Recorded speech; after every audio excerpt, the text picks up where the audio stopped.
লুটেরাদের budget হবে কি জন্য? লুট করার জন্য। এটাই আমি দেখতে পাচ্ছি যে আবার একটা নতুন করে লুট করার পরিকল্পনা করা হয়েছে।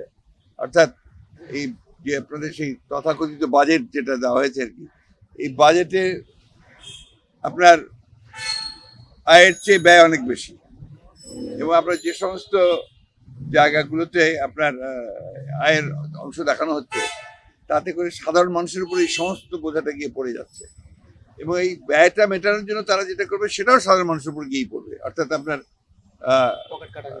পকেট কাটার জন্য, এবং এটা আনছে আপনার বিদেশ থেকে অনুদান অথবা ঋণ, আর সেই সঙ্গে আবার আপনার ব্যাংকগুলো থেকে আপনার ঋণ নেওয়া, সবটাই গিয়ে পড়ছে মানুষের উপরে।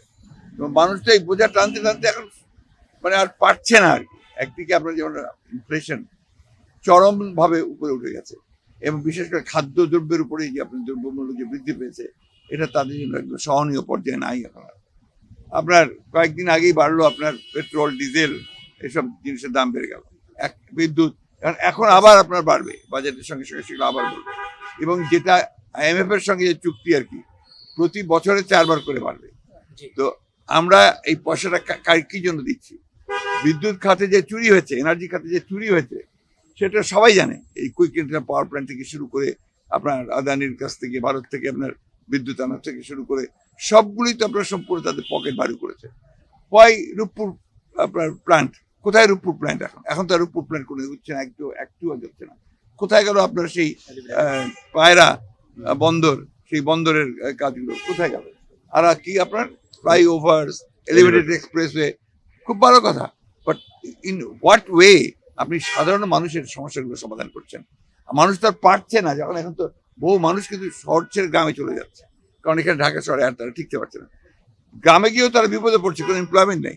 এখন এই বাজেটের মধ্যে সবচেয়ে বড় আপনার সমস্যা যেটা, সেটা হচ্ছে যে এখানে এমপ্লয়মেন্ট জেনারেট করা, ক্রিয়েট করার মধ্যে কিছু নাই, নতুন করে মানুষের কর্মসংস্থানের কোনো ব্যবস্থা নেই।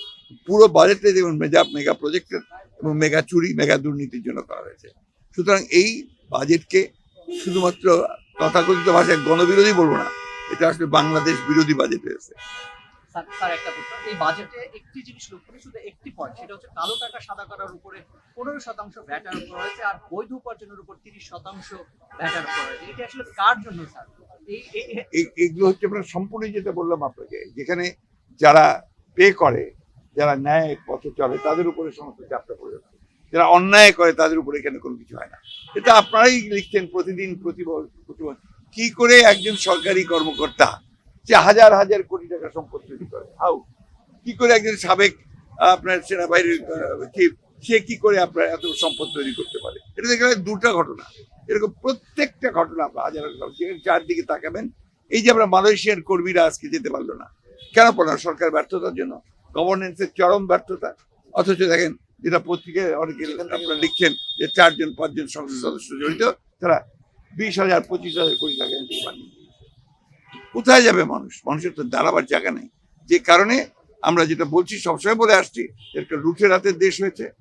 জনগণের সরকার না থাকলে, কোনো যদি আপনার জবাবদিহিতা না থাকে, কোনো যদি আপনার অ্যাকাউন্টেবল না থাকে, আজকে সেই অবস্থায় তৈরি হচ্ছে। একটা পার্লামেন্ট, বড় ধরনের বাজেট পেশ করে, পার্লামেন্টে কার? তাদের পার্লামেন্ট। এখানে তারাই সরকারি দল, তারাই বেসরকারি দল, তারাই ইন্ডিপেন্ডেন্ট, আপনার ডামি নির্বাচন হয়েছে। এইখানে আপনি হাউড়ে, যেমন আরেকজন সংসদ সদস্য দেখলাম আপনারা যে একদম আলোচনা শুরু করেছিলেন বেনজিরের উপরে, তারপর তাদেরকে থামিয়ে দেওয়া হয়েছে, যেটা এখানে পয়েন্ট ওয়ার্ডে আলোচনা করা যাবে না। তার মানে এখানে যেগুলো বার্নিং ইস্যুজ, যেগুলো আপনার জনগণকে, সেখানে ওখানে কোনো কিছু আলোচনা হয় না।